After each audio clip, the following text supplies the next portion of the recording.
In the name of Allah, Assalamu alaikum. Dear students, today our topic is about the interwar economy.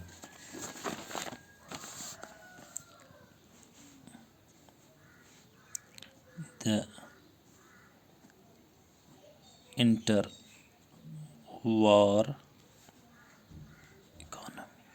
economy.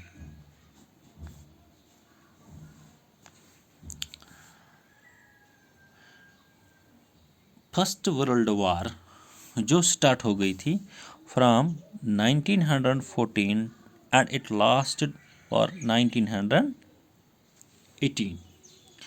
जो first world वार थी वो start हो गई थी from 1914 to 1918.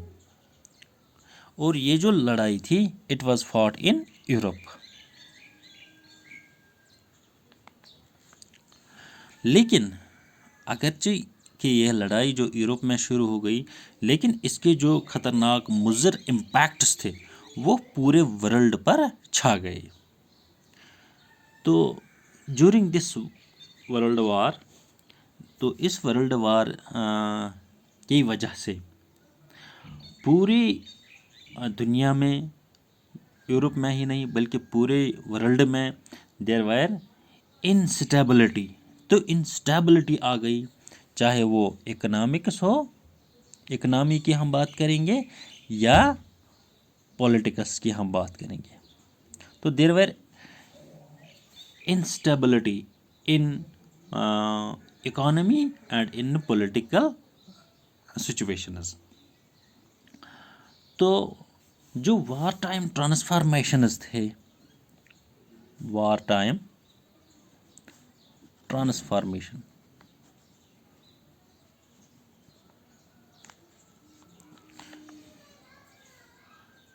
First world war जो था, ये लड़ाई जो थी, ये दो स्ट्रॉन्ग पावर जो थे उनके दरमियान लड़ाई शुरू हो गई.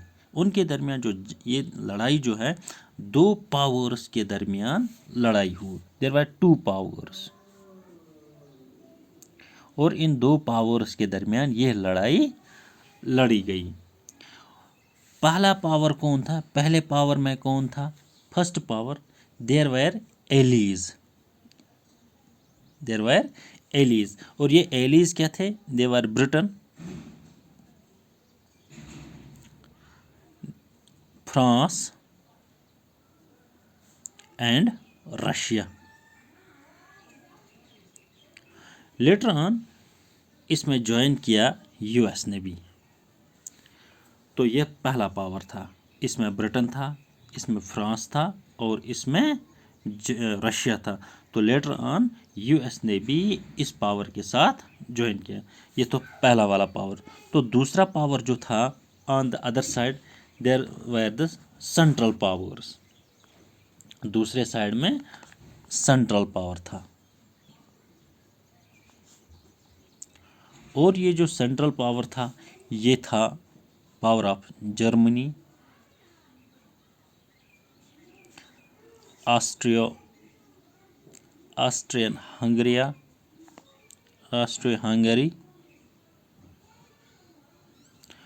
और ओटोमन टर्की.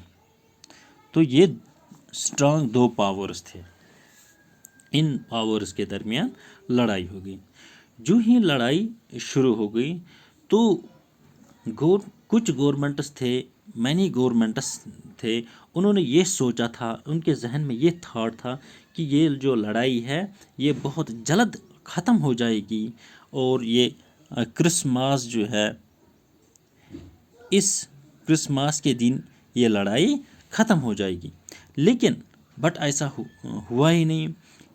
ये जो लड़ाई है, it lasts for more than 4 years. It lasts more than 4 years. ज़्यादा 4 साल से ज़्यादा अरसे तक ये लड़ाई जारी रही. और ये वाली लड़ाई जो है, इस लड़ाई को हम फर्स्ट मॉडर्न इंडस्ट्रियल वार भी इस नाम के साथ जानते हैं. फर्स्ट मॉडर्न इंडस्ट्रियल वार. मॉडर्न इंडस्ट्रियल वार। इसको मॉडर्न इंडस्ट्रियल वार के नाम से भी जानते हैं। क्यों? क्योंकि ये जो लड़ाई है, इस लड़ाई में मशीन गन्स का इस्तेमाल हुआ। इस लड़ाई में मशीन गन्स का इस्तेमाल हुआ। इस लड़ाई में टैंक्स का इस्तेमाल हुआ। तो इस लड़ाई में एयर क्राफ्ट्स का भी इस्तेमाल हुआ। और इतना ही नहीं, बल्कि इस लड़ाई में केमिकल वेपन्स का भी इस्तेमाल हुआ। और बहुत बड़े पैमाने पर मशीन गन्स का इस्तेमाल हुआ, टैंक्स का इस्तेमाल हुआ, एयर क्राफ्ट्स का इस्तेमाल हुआ और केमिकल वेपन्स का इस्तेमाल हुआ। तो इस लड़ाई को लड़ने के लिए फौजों की ज़रूरत थी और काफ़ी ज़्यादा रिक्रूटमेंट सोल्जर्स की हो गई। तो रिक्रूटमेंट ड्राइव जो था वो बहुत तेज़ी के साथ बढ़ा दिया गया। तो काफ़ी फ़ौजें उनको भर्ती किया गया ताकि वो लड़ाई में हिस्सा लें, वो फ्रंट लाइन पर लड़ें। और जब लड़ाई चलती थी, जब ये जंग चलता था, तो इस जंग में तकरीबन 9 मिलियन पीपल जो थे वो डाई हो गए, वो डेड हो गए। और नियर अबाउट 20 मिलियन जो थे वो इंजर्ड हो गए। तो 9 million were dead and 20 million were injured. और जो ये डेड पीपल थे, जो ये मर गए, तो most of the killed were men of working age। तो ज़्यादातर जो मरने वाले थे वो मैन ऑफ वर्किंग एज थे, यानी वो आदमी थे जो काम करने वाले थे, जो काम कर सकते थे। जब ऐसा हुआ, जब इतने सारे लोग मर गए, तो हाउस होल्ड इनकम्स जो थे वो डिक्लाइन हो गए। हाउस होल्ड इनकम्स जो थे दैट डिक्लाइन।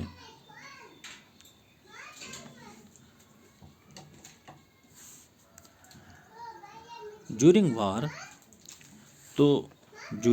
वार इंडस्ट्रीज जो थे उनको रिस्ट्रक्चर्ड किया गया, दोबारा तामीर किया गया ताकि वो प्रोड्यूस करे, ताकि वो बनाएं वार रिलेटेड गुड्स।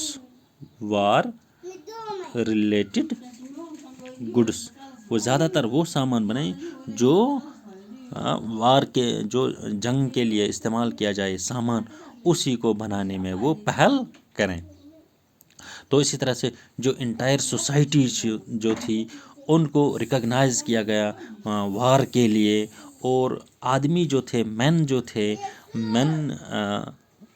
जो थे, उनको प्रेफर किया गया कि वो लड़ाई के लिए, बैटल के लिए, लड़ाई के लिए तैयार हो जाए और उनको लड़ाई में भेज दिया गया।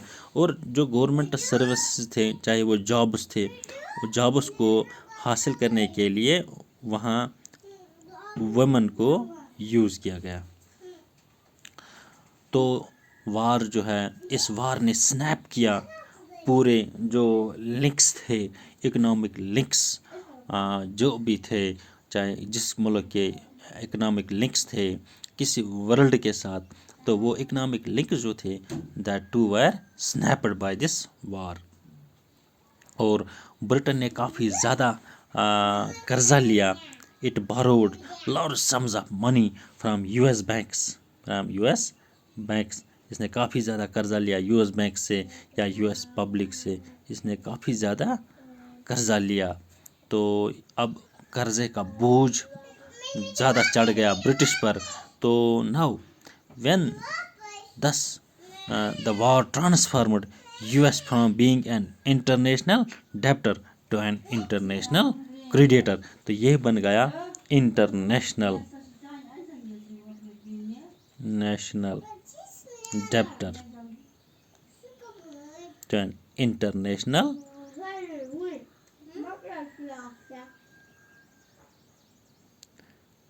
creditor। War transformed US from being an international debtor to an international creditor. Thanks.